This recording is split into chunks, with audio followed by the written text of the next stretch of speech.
this is the most diverse and international conference I ever attended on racism. The conference has been making me whether what I'm doing is enough to contribute to make small changes or not. But ever since I studied race studies back in late 1990s, the way I tried to fight against racism was to change the descriptions and definitions of encyclopedia and school textbooks in Japan. And outside of Japan, I've been always challenging to knock the door of this Western paradigm of race studies. So, okay, this painting, just briefly explain. You can see some Japanese skin tones are lighter than some of these Jesuit or Spaniards and Portuguese, and even among Japanese, those you see on the right side, their skin tones are darker than some others.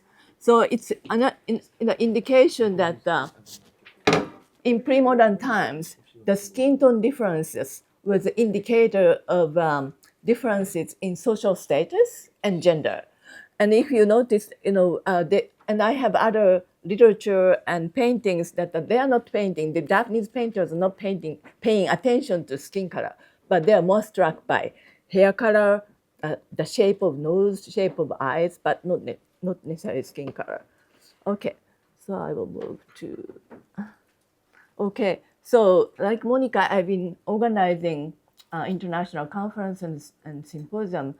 These are some of the books I edited in English, and those in Japanese are not here. I have more books in Japanese.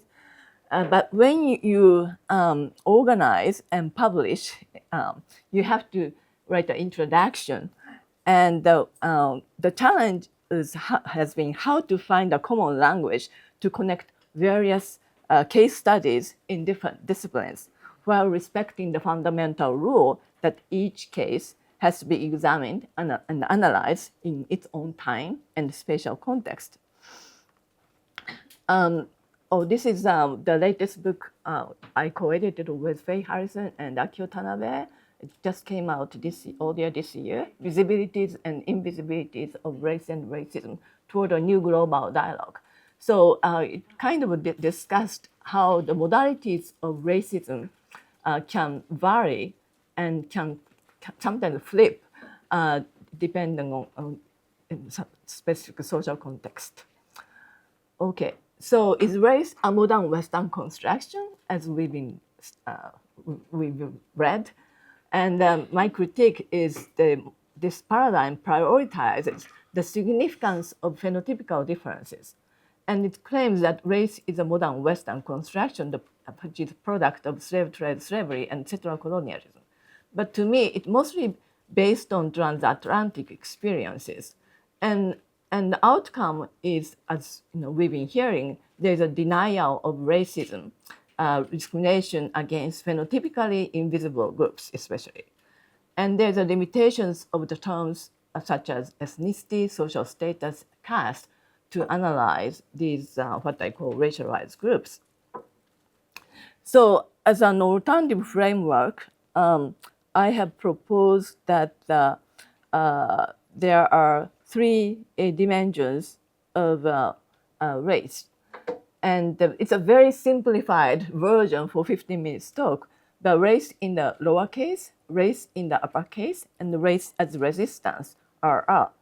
And I've been gathering cases from different regions of the world, but for today's time's sake, I'm just focusing on bringing cases from Japan. So race in the lowercase is the belief that race is inherited over generations and cannot be changed by the environment because it mediates your body, whether the body means bones, skin color, or the idea of blood, sharing blood. And it's represented in political, economic, and social institutions accompanied by clear hierarchy, and can only occur in contexts where social stratification, divisions of labor, has developed to a certain extent. Okay, so here, this is a very famous river in Kyoto, the bridge in Kyoto. But under the bridge, you see this, these people are washing leather. So these are the, today we call black men, but they were very highly skilled. They had very good high skills in slaughtering animals and making leathers. So this is black men is a good example of race in the lowercase in medieval times.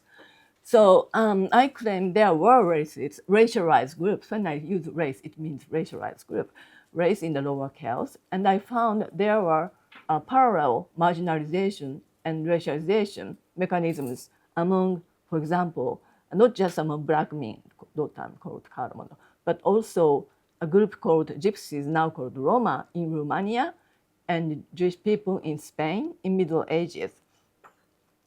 And in terms of black men, there was, as early as 13th century, there was a document which states that they are a different jinshu or shu, race or species from other Japanese.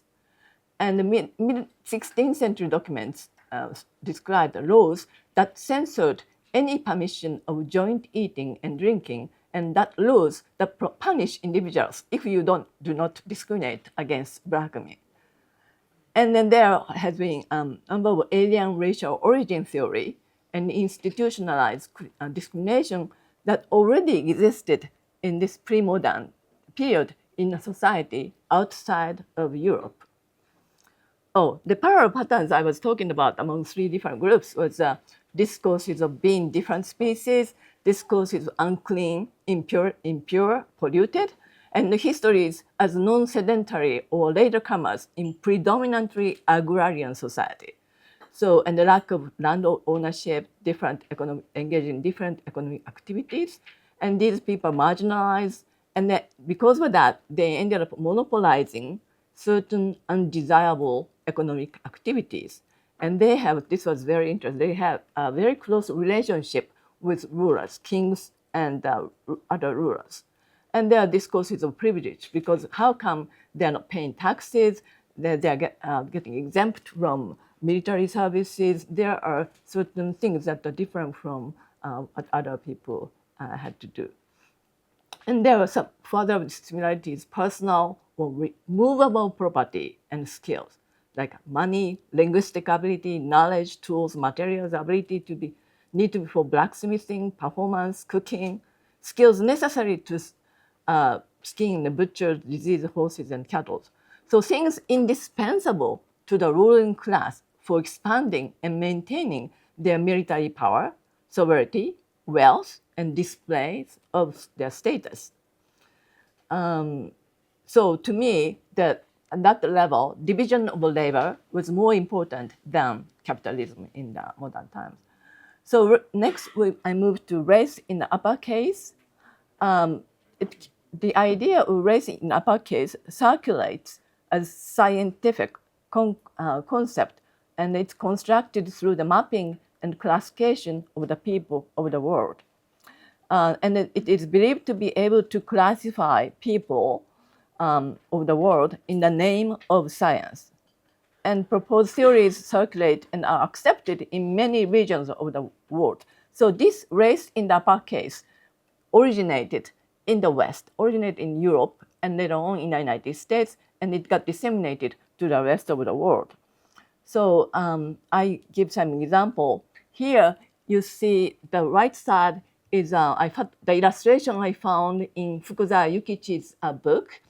And Fukuzawa Yukichi is one of the most influential thinkers when Japan opened the door in 1868. But anyway, and then in the preface, he doesn't have references, but in the preface, very short one-page preface, he had like 3 or 4 last names and Cornell. He wrote Cornell. So I thought maybe it's Cornell. And I found that probably, and there are different versions of high school geography written by Cornell, Sarah Cornell. But I think this is so strikingly similar. So plagiarism now. And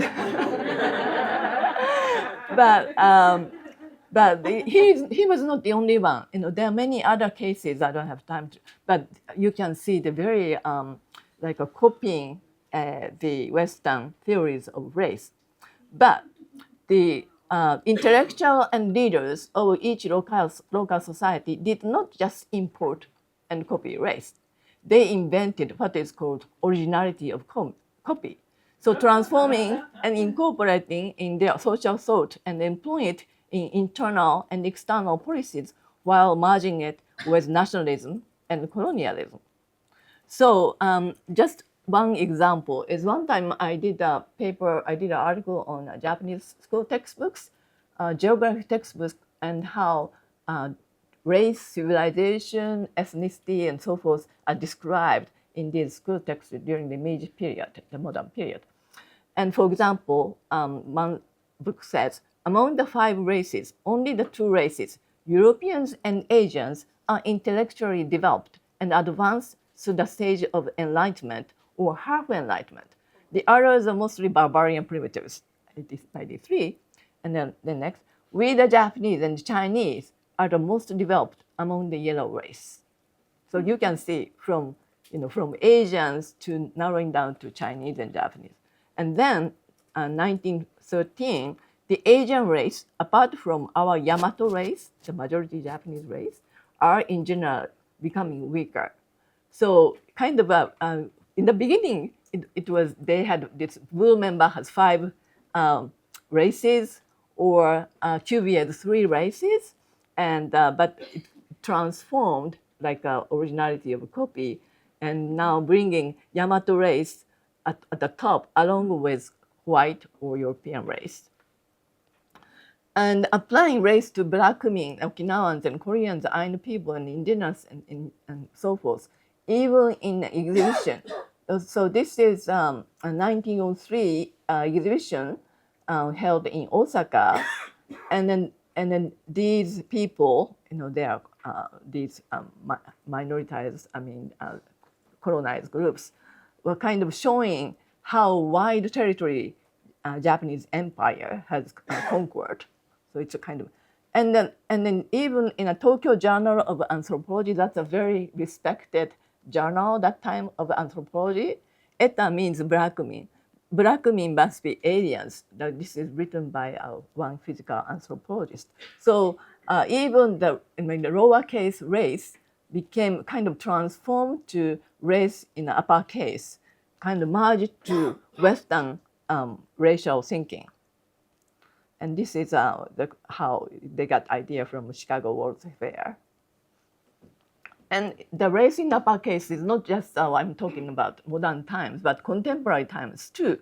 So ancestry DNA testing, they use these terminologies, and by the way, I did a special issue of anthropological science about the direct-to-consumer testing, like ancestor testing, and we did a comparison of websites in Chinese, Japanese, and English, and found that Chinese are future-oriented. My kid has a natural ability of mathematics, athlete, and English websites, of course, ancestry testing, and Japanese websites, whether I have a natural genes to be slim or to get weight.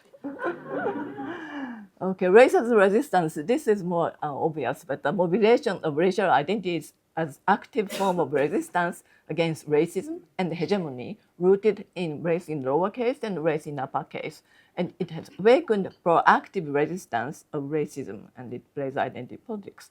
So more than 100 years ago, 1923, Suiheisha, the black men, made this Suiheisha declaration, and they said, the time has come when we can be proud of being eta, that now it's pejorative, black men. We must never again shame our ancestors and profane humanity through servile wars and cowardly deeds. So this is one example of race as a resistance at that time, but it's not. And there's in Korea, there are Baekjeong, a very similar group with black men, even though they are highly assimilated and very hard, very, very invisible group, and Dalit Lives Matter movement and so forth. Okay, so contemporary forms of racism in Japan, at least, is the exposure of origin. So they want to reveal whether if you can pass then they want to reveal, okay, so and so are Black descent. So, and the YouTube, in the name of exploring local history, they videotape the community and then expose that this community is a Black community. And there are a number of erroneous accusations of special privileges of Zainichi Koreans and Ainu indigenous and Black men, so forth, and hate speech against Kurdish people in Saitama. Right-wing media used it to accuse a Democratic Party, the second leading party, because while they had administration, they accepted so many refugees. So now we are suffering. So it was only a couple of months before the national election. So they used this, okay, this is already. And now I'm working with geneticists and biological anthropologists to engage in different projects. Now we're trying to find how we can communicate over the issue of human differences, because cultural anthropologists say they are all human, social construction.